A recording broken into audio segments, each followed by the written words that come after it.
Thank you very much. Thank you very much. It's a great honor to be with the Prime Minister. We had a picture taken a little while ago, and it was so nice, I thought I'd present it to you on stage. And here's the picture. I wish I was as handsome as him, but I'm not.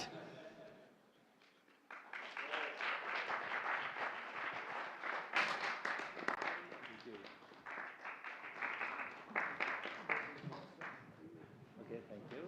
Wow.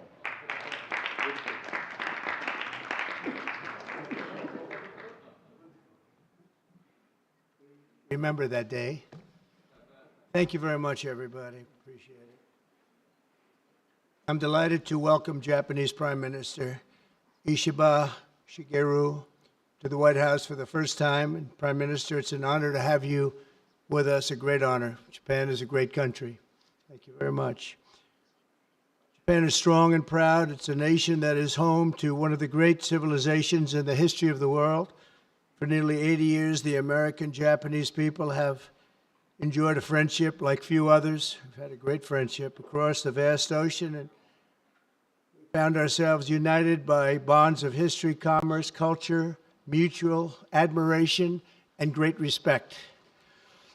After our meeting today, I'm confident that the cherished alliances between our two countries and others also will continue to flourish long and into the future. The military cooperation between the United States and Japan is one of our closest security partnerships, and it's one of the closest we have anywhere in the world. Our service members work together every day to defend our common interests. Japan is committed to double its defense spending by 2027 compared to my first term. They've invested a lot of money because of my first term. We worked on that very hard with Shinzo. You know, the great Shinzo Abe, and we look forward to seeing even more so. Shinzo and I worked very, very long and hard, and those numbers are very reflective after my first term. And now they're going up very substantially based on our conversations today. In addition to being vital for our shared security, Japan is one of the top purchasers of U.S. military exports and equipment. And I'm pleased to say that this week my administration approved nearly $1 billion in foreign military sales to Tokyo. The United States is totally committed to the security of Japan. We will extend the full strength of American deterrence capabilities in defense of our friend and ally, 100%. In the years to come, the Prime Minister and I will be working closely together to maintain peace and security, and I also say peace through strength, and all over the Indo-Pacific. And to that end, we also remain committed to the effort I began in my first term to ensure safety and stability on the Korean Peninsula. Prime Minister Ishiba and I spoke long and hard about a vital economic relationship between our two countries and the continuance of that relationship. The United States and Japan trade over $300 billion in goods and services each year. Japan has invested nearly $800 billion, and that's going to go up very, very substantially in the coming months, more than any other country. And they're going to have some competition. We have a lot of people coming in and investing in the United States. I think the feeling throughout the world has never been stronger about this country. As a result of our victory in 2024, the presidential election, the Japanese investment and technology giant SoftBank announced plans to invest between $100 and $200 billion. And we have many other companies investing that number, higher than that number, some a little bit less, but we have trillions of dollars of investment pouring into our country now that you didn't have just a short while ago. Today, our teams discussed how our two nations can do even more to stay on the cutting edge of artificial intelligence, along with the quantum computing, semiconductors, and other critical technologies. And they're coming out. The problem with technology, that kind, it's obsolete in about 2 days, so we have to start all over again. Doesn't last long. We agreed to cooperate even more closely to combat the Chinese economic aggression, which is quite aggressive. I'm also pleased to announce that Japan will soon begin importing historic new shipments of clean American liquefied natural gas in record numbers. It'll be record numbers. With our Secretary of the Interior, we were talking, I think Doug is here. Hello, Doug. Please stand up, Doug. Doug Burgum, everybody. We're talking about the pipeline in Alaska, which is the closest point of major oil and gas to Japan by far, less than half the distance of any other location. We're talking about a joint venture of some type between Japan and us, having to do with Alaska oil and gas, and that's very exciting. They're very excited about it, so are we. As we deepen our economic relationship, I made clear that the United States will be conducting trade with all countries based on the principle of fairness and reciprocity. Chronic trade deficits not only undermine our economy, they really do, and we're going to get rid of the trade. We have a trade deficit with Japan of over $100 billion, but we're going to work that out, and I think very quickly, frankly. We can do it just on oil and gas. We can work it out, so we intend to do it very quickly. We both understand that. And as America welcomes new foreign investment, we also want to ensure that companies build their products and factories here in America, not simply buy the assets that we have. And Japan is going to be opening up auto plants. New auto plants are being built currently as we speak. They've just been started. Toyota is one, and Nissan's going to be doing something very exciting about U.S. Steel. They'll be looking at an investment rather than a purchase. We didn't like the idea. U.S. Steel is a very important company to us. It was the greatest company in the world for 15 years, many years ago, 80 years ago. And we didn't want to see that leave. And it wouldn't actually leave, but the concept, psychologically not good. So they've agreed to invest heavily in U.S. Steel as opposed to own it.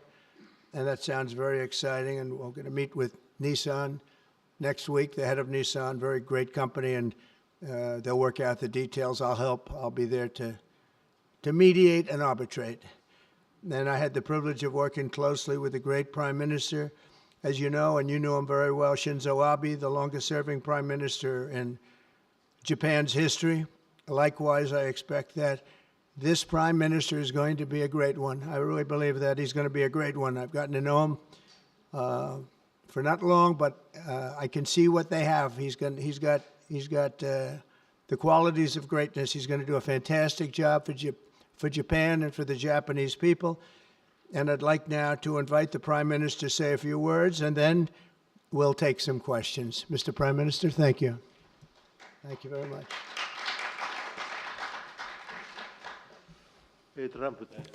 Mr. President Trump, I would like to sincerely thank you for inviting me to the White House today, immediately following your inauguration. I also thank you for your very warm hospitality. I have come to Washington, D.C. with the hope of having a face-to-face meeting and deepening our mutual understanding at this early date with President Trump, who is now leading the United States, the most important country for Japan's diplomacy and security, and aligning our perspectives and visions that Japan and the United States should pursue. What should we do to advance the national interests of both of our countries in synergy and to realize peace and prosperity in the Indo-Pacific? I am convinced that the answer lies in further strengthening the strong and unwavering Japan-U.S. alliance to achieve a free and open Indo-Pacific.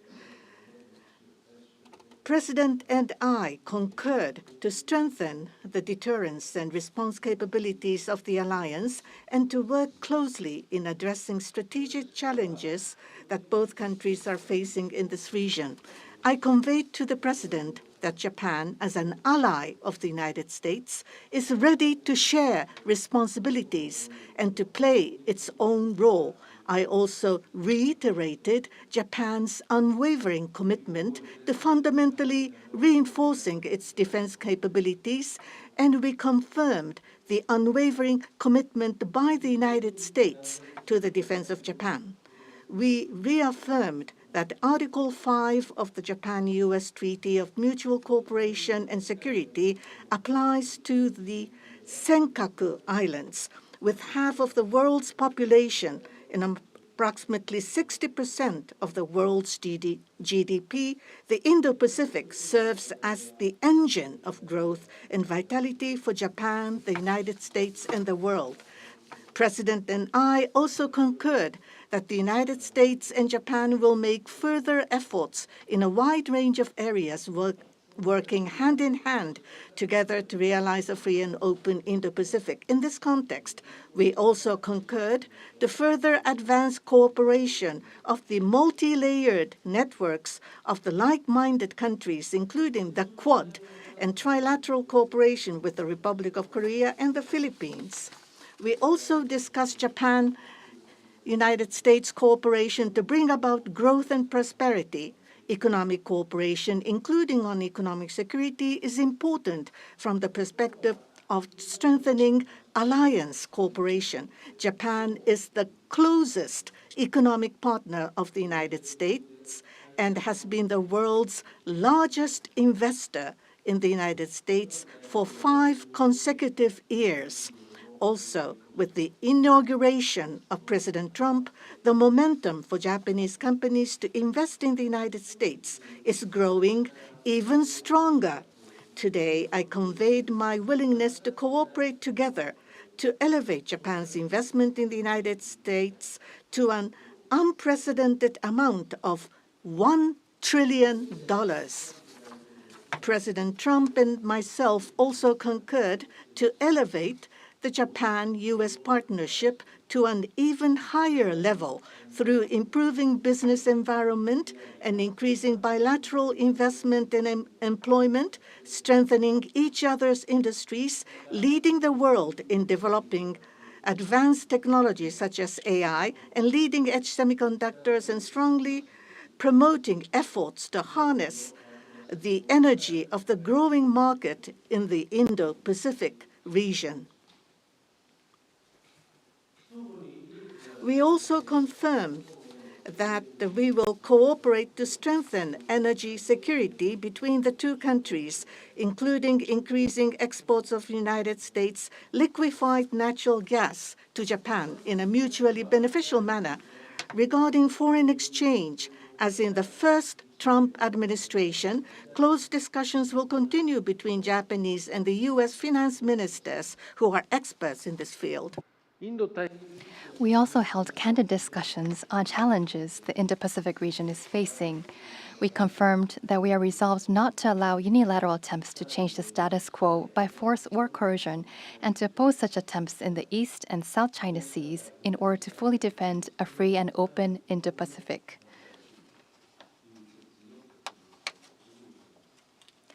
We also reiterated the importance of peace and stability across the Taiwan Strait. Regarding North Korea, we affirmed the need to address its nuclear and missile program, which poses a serious threat to Japan, the U.S., and beyond, and that Japan and the U.S. will work together toward the complete denuclearization of North Korea. As the abductees and their families continue to age, I conveyed my strong sense of urgency and determination directly to President Trump and gained his renewed strong support for the immediate resolution of the abductions issue. While this was my first face-to-face meeting with President Trump, we were able to openly and frankly exchange views, and our meeting turned out to be very productive and meaningful. As a result of today's meeting, which marked a new departure for the Japan-U.S. relations, we are issuing a Japan-U.S. Joint Leaders Statement. This document will serve as a compass for further cooperation between our two countries. On the basis of these deliverables, I look forward to working together with President Trump, who I respect immensely, to usher in a new golden age of Japan-U.S. relations. I look forward to welcoming you to Japan. And I'm very excited about that prospect. Thank you, Mr. President. Thank you very much. Thank you. Any questions, please? Peter? President Trump, I have two on Doge. Elon Musk said today, I love Donald Trump as much as a straight man can love another man. What does the First Lady think about that? Oh, I think she'll be okay with it somehow. So, Democratic lawmakers are really upset that Doge engineers have access to these Treasury payment systems. The Senate Intel Dems wrote a letter to Susie Wiles. They're saying that these systems are used to disperse trillions of dollars each year and contain everyday Americans' personal information like social security numbers, home addresses, bank accounts. Why does Doge need all of that? Well, it doesn't, but they get it very easily. I mean, we don't have very good security in our country, and they get it very easily. And what we're doing, if you look at what has just taken place with respect to some of the investments that have been made on another agency that people have been talking about for years, but nobody did anything about it, it's absolutely obscene, dangerous, bad, very costly. I mean, virtually every investment made is a con job. There's nothing of value to anybody unless there's a kickback scheme going on, which is possible. And we're going to be doing more and more of that. We're going to be looking at Department of Education. We're going to be looking at even our military. We're going to be looking at tremendous amounts of money, Peter, being spent on things that bear no relationship to anything and have no value. We're talking about trillions of dollars. It will be, in the end, trillions of dollars being absolutely wasted and perhaps illegally. I would say certainly in many cases illegally, but perhaps illegally overall. And I'm very proud of the job that this group of young people, generally young people, but very smart people, they're doing. They're doing it at my insistence. It would be a lot easier not to do it, but we have to take some of these things apart to find the corruption. And we found tremendous corruption. You mentioned the Department of Education. What did you think when you saw Democratic lawmakers trying to get into the Department of Education earlier today? Well, I see the same ones. I see Maxine Waters, a lowlife. I see, all these people. They don't love our country. They don't love our country. We want great education. So they rank 40 countries in education. We're ranked dead last. But the good news is we're number one in one category. You know what that is? Cost per pupil. We spend more per pupil than any other country in the world. You look at Norway, Denmark, Sweden, various countries all up and down, Finland. China does very well in education. And then you look at us. We spend much more money than they do per pupil or any other way. But we spend much more money than they do, and yet we're ranked this year, Biden's last year, congratulations, Joe, we're ranked dead last. So what I want to see is education. Number one, I like choice. We all like choice. But beyond choice, long beyond choice, I want to see it go back to the states where great states that do so well have no debt. They're operated brilliantly. They'll be as good as Norway or Denmark or Sweden or any of the other highly ranked countries. They'll be, you probably have 35 to 38 states will be right at the top. And the rest will come along. They'll have to come along competitively. And by the way, we'll be spending a lot less money. And we'll have great education. As part of this Doge talks about the cutting effort, one of the Doge engineers was fired for some inappropriate posts. The vice president says, bring him back. What do you say? Well, I don't know about the particular thing, but if the vice president said that, did you say that? I'm with the vice president. Thank you, Peter. Yeah, go ahead, please. Yes, red dress. Thank you so much, Mr. President. Just how strong do you want Japan's military to be?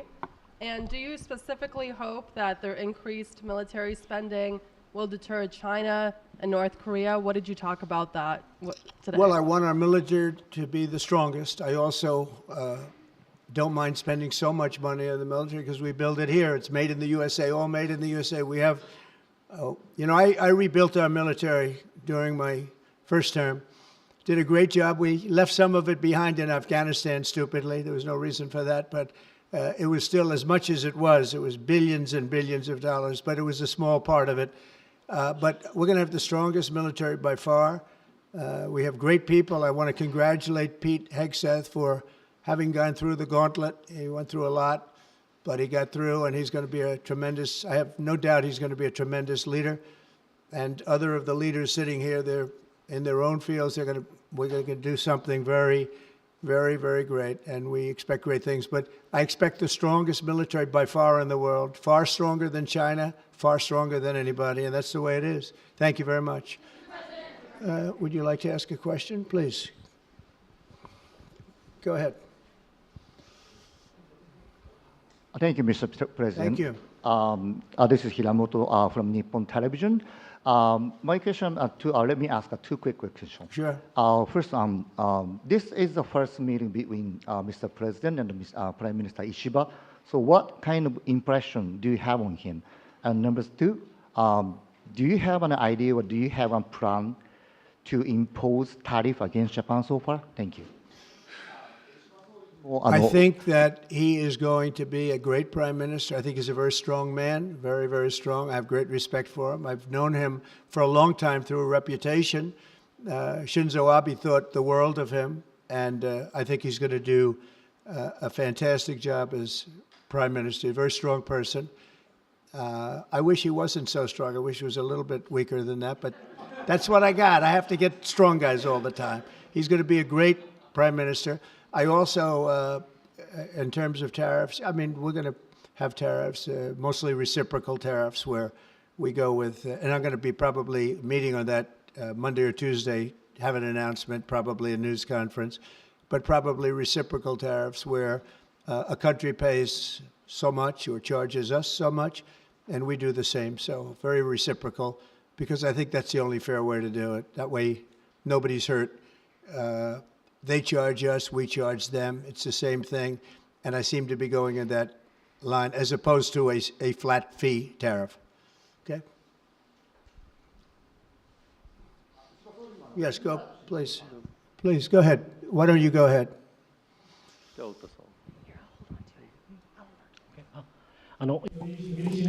This is Ota from Yomiuri Shimbun newspaper. I have a question for Prime Minister Ishiba. So this is your very first summit meeting. What was your impression of President Trump? Were you able to build a good relationship of trust and confidence? In Northeast Asia, there are many challenges, China, North Korea, and so forth. And with President Trump, what did you appeal to him, and what kind of understanding were you able to obtain? On the economic field, there is the acquisition of U.S. Steel, by Nippon Steel, and there are expansion of import of LNG. What were the communication discussion did you have with President Trump? For the $1 trillion of investment from Japan to investment, what was his reaction? What about your communication on tariff front? This is the first time that I met with President Trump in person. So this was the first time meeting face-to-face. But for many, many years, I have watched him on television. So it was quite I was so excited to see such a celebrity on television, to see in person. On television, he is frightening. And he has a very strong personality. But when I met with him, actually, he was very sincere and very powerful and with strong will for the United States as for the whole world. I was able to feel that. This is not the sort of polishing or trying to suck up to him. For the world peace and for the regional stability that both of our countries need to play our role and make our endeavors and responsibility. As for the increase of our defense expenditures, it is not that we are told by the United States to do so. Japan, on our own decision, and on our own responsibility, we need to increase our defense expenditures. But of course, we need to communicate and consult with the United States. But the responsibility is with Japan, and the decision is with Japan. Now, on the tariffs, that if it is mutually beneficial, tariffs need to be set. And as for Japan, as Mr. President has introduced to us, an unprecedented investment will be made from Japan to the United States, and so many jobs will be created. So $1 trillion is the target. And this will be to the benefit of the United States, but also to the benefit of Japan as well. Investment is mutually beneficial. So be it with U.S. Steel, as Mr. President says, it is not acquisition, it is investment. So the Japanese technology will be provided, and the better quality products will be manufactured in the United States, and the U.S. Steel will make products which will contribute not only to the United States and Japan, but also to the whole world. It is not one-sided. It will be reciprocal. It will be mutually beneficial. And I believe we were able to share on this, and that is the biggest result that I have seen today. Thank you very much. Go ahead, please. Yeah. I wanted to ask you about that U.S. Steel deal. So you're saying that is this a restructuring of the deal that's happening, and then will you approve? They're doing it as an investment, no longer a purchase. Okay. I didn't want it purchased, but investment I love. And they're going to do a big investment, subject to getting the deal done. And that's they'll be something doing you a would big. approve, where the U.S. I'm okay with that, sure. And for the Prime Minister, what was your argument to the President related to U.S. Steel? And one more on tariffs, Mr. President, if I could. You said on tariffs that you'd like them to be reciprocal back and forth. What was the reception from the Japanese Prime Minister when you said that, or when you talked about Well, we it? didn't discuss tariffs too much. We really discussed many other things, including the pipeline in Alaska, which I think is going to be maybe the most exciting thing with Doug and Chris. We discussed that at length, the pipeline. I mean, it seemed to be of great interest to them. We have potentially more oil and gas than in Saudi Arabia, just in Alaska. We have the most of any country in the world. It's a big asset for the United States, but we haven't used it. We go to Venezuela, we go to other places to take oil and gas, and we have more than anybody. It's an amazing phenomenon that took place over the last 4 years. Nobody understands it, including the people that were in charge of it. They had no clue what they were doing. So it was a big problem. They were surprised actually too. They were saying why didn't they wouldn't sell them LNG. They wouldn't sell. Japan wanted to buy LNG, and Biden wouldn't sell it. And I'm trying to figure that one out. Maybe it was the environment. You might answer that question. He's curious about that himself, I think. Thank you very much.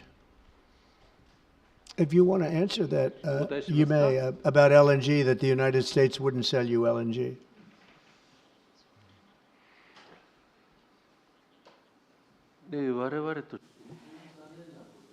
That was a really unfortunate thing, but the current administration, the previous administration was not allowing the LNG to be exported to us. I believe that President Trump, on the day of his inauguration, allowed us to resume this importing. I think this is something that is really wonderful for us. And as the country of Japan, we are interested in importing not just LNG, but also bioethanol, ammonia, and other resources at a stable price, a reasonable price from the United States. And we also want to improve the trade deficit that the U.S. has towards Japan. So if we are able to buy those at a stable and reasonable price, I think it would be a wonderful situation. And for that, I am very appreciative to President Trump. And we also look forward to LNG and hope that it's a success.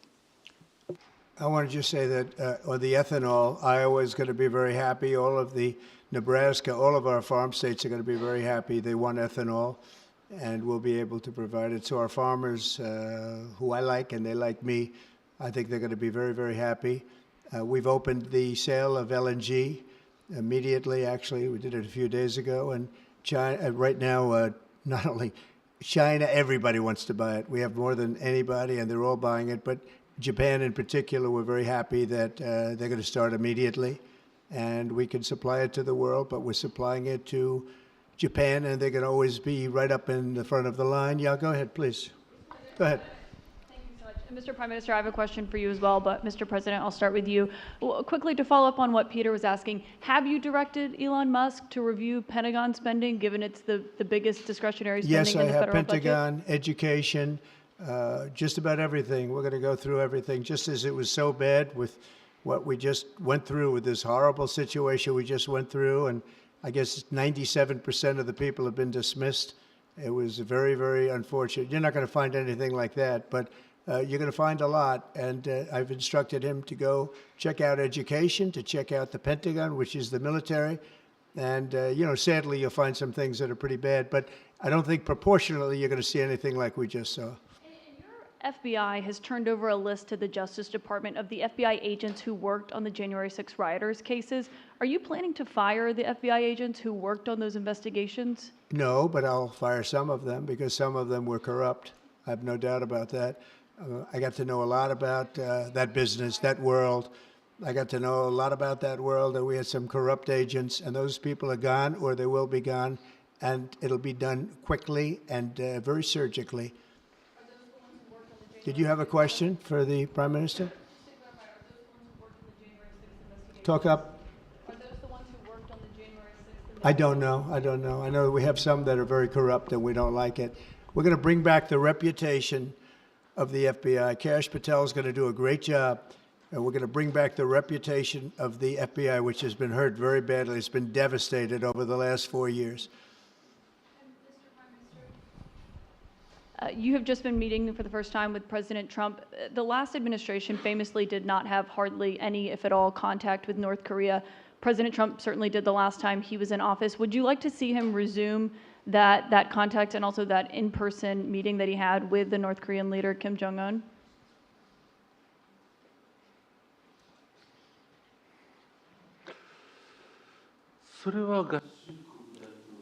That is something that the United States needs to determine on its own, and it's not something that we should request.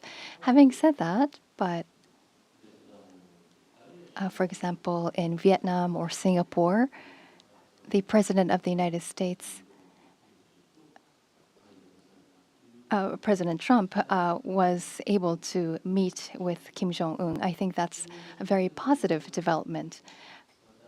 So now that President Trump is in power again, if we are able to move towards resolving issues with the North Korea, I think it would be great. And of course, for us, that includes not only denuclearization, but also resolving the abductee issue. And so not only the victims of the abductees, but also their families too are aging. And so our time is limited. So if the President of the United States, if President Trump is able to resolve this issue, we do understand that it's a Japan issue first and foremost. Having said that, we would love to continue to cooperate with them.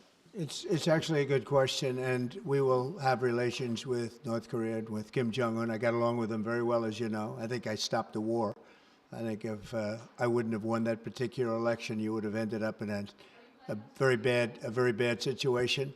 But I did, and we had a good relationship, and I think it's a very big asset for everybody that I do get along with him. I get along with him, he gets along with me, and that's a good thing, not a bad thing. And I can tell you that Japan likes the idea because their relationship is not very good with him.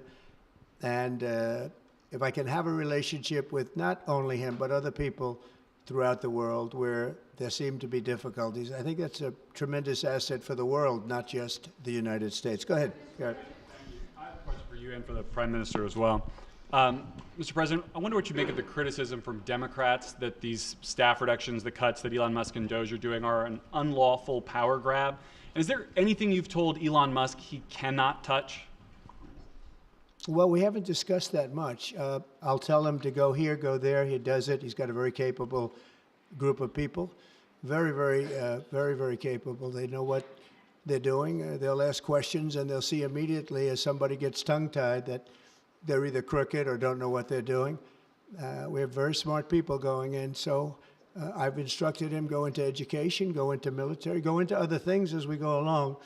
And they're finding massive amounts of fraud, abuse, waste, all of these things. So, but I will pick out a target, and I say go in. There could be areas that we won't, but I think everything's fertile. You know, we're a government. We have to be open. And as an open government, I don't know, I guess you could say maybe some high intelligence or something. And I'll do that myself if I have to. But generally speaking, I'll just say go. But he will be looking at education pretty quickly, and he will be looking at military too. As you know, the bulk of federal spending is Social Security, Medicare, programs like that. Would you like to see him look at those programs as well? Well, they don't really have to be looked at by him. They can be looked at by us. Social Security will not be touched. It'll only be strengthened. We have illegal immigrants on Social Security, and we're going to find out who they are and take them out. We have illegal immigrants in other Medicare. We found a lot of bad people, a lot of people that shouldn't be on, that were put on through California. A lot of them come out of California. We're not going to stand for that. So we're going to strengthen our Social Security, et cetera. We're not going to touch it other than to make it stronger. But we have people that shouldn't be on, and those people we have to weed out. Most of them, or many of them so far, have been illegal immigrants. They shouldn't even be in the country. Do you have a question for the Prime Minister? I do.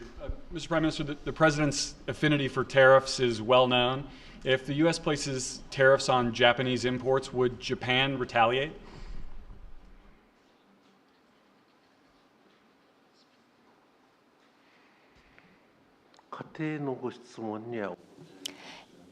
I am unable to respond to a theoretical question. That's the official answer that we have. That's a very good answer. Very good answer. Wow. That's very good. He knows what he's doing. Thank you very much, everybody. Thank you. Thank you.